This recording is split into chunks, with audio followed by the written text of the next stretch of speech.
voters depending on their answers. Information all instantly sent back to RNC headquarters. We need to talk to low propensity Republicans and make sure they know when the election is and figure out who they're going to support so we can drive them out. Now, in the final push, thousands of staffers and volunteers are using that app in battleground states across the country. The RNC, leading Trump's ground operation, says they will complete 17 million door knocks by Election Day, up from 11.5 million in 2012. It's all very ambitious, but it's been done before by the Democrats. I'm doing great. What's your name? Republican strategists admit they're trying to emulate the Obama ground machine that crushed the GOP for 2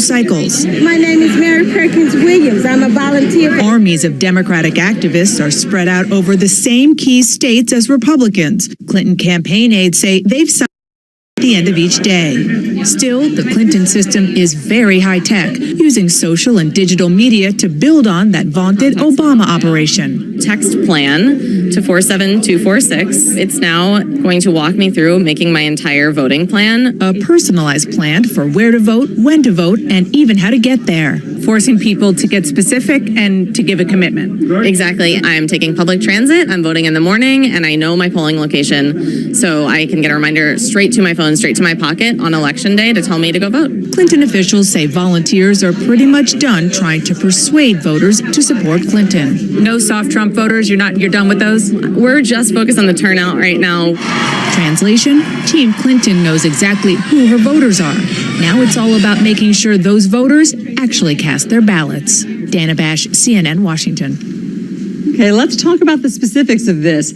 How do the campaigns get, say, reluctant or tired or elderly or disengaged voters to the polls? Let's ask CNN political commentator and former senior advisor to President Obama, Dan Pfeiffer, and CNN political commentator Kevin Madden. He was a senior advisor to and spokesman for Mitt Romney's 2012 presidential campaign. Gentlemen, great to see you. Great to see you too. Good morning.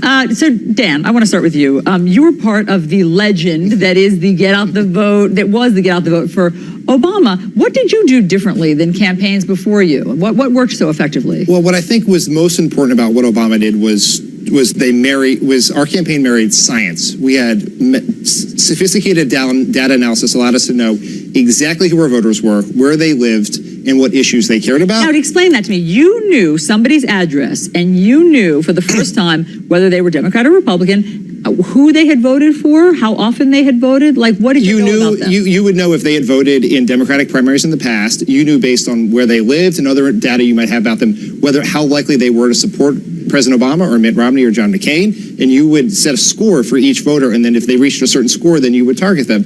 But we had all the data science in the world is great, but it won't help you unless you have the volunteer army to do it. And so our campaign spent 2 years in 2012 recruiting volunteers. You know, the Clinton campaign says they have 1 million volunteer hour shifts. We to do the same thing, to get people to go call them, go door to door. Is that how many? You had 1 million?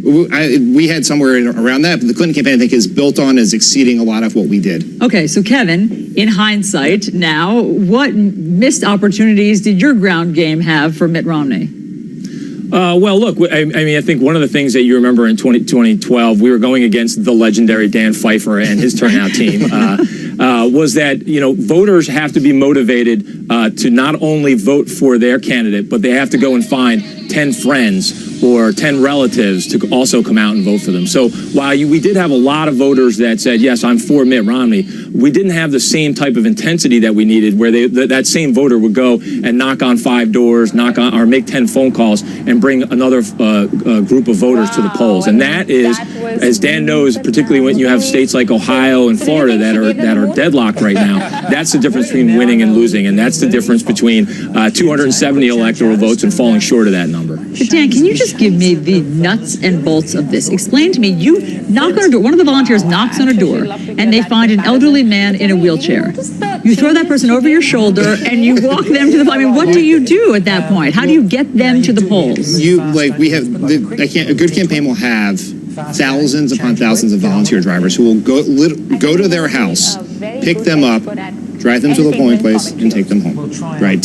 Whatever it takes to get them to the poll, you will do. So, Kevin, we've heard from the RNC that they have learned from their mistakes and that their get out the vote effort now is, they say, wildly sophisticated. I mean, we see all the high-tech apps that you just saw in Dana Bash's piece. So how do you think it's going to work this time? Well, yeah, the RNC should be commended for, I mean, I was talking to their chief of staff the other day, Katie Walsh, who's headed up a lot of this work. They invested about $175 million in improving upon the infrastructure from 2012. So the investments have been there.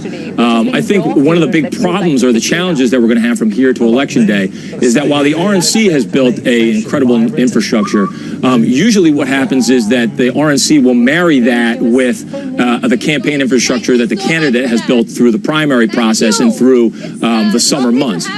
Donald Trump hasn't done that. What he did is essentially outsource his organization to the RNC. So, the difference is, Dan will tell you, having a DNC and a Clinton organization that both built very impressive infrastructures versus the RNC's impressive infrastructure, but not much of one from Trump that does provide a bit of an advantage. So does that cause you concern today, 4 days out? It does, but I think one of the things that's happened is that in these last few days, as Donald Trump has begun to stay on message, and we have seen a contrast on the issue of Obamacare premium spikes, and we have seen the FBI investigation start to impact voter opinions about Hillary Clinton, that intensity and momentum are on Donald Trump's side. So I think the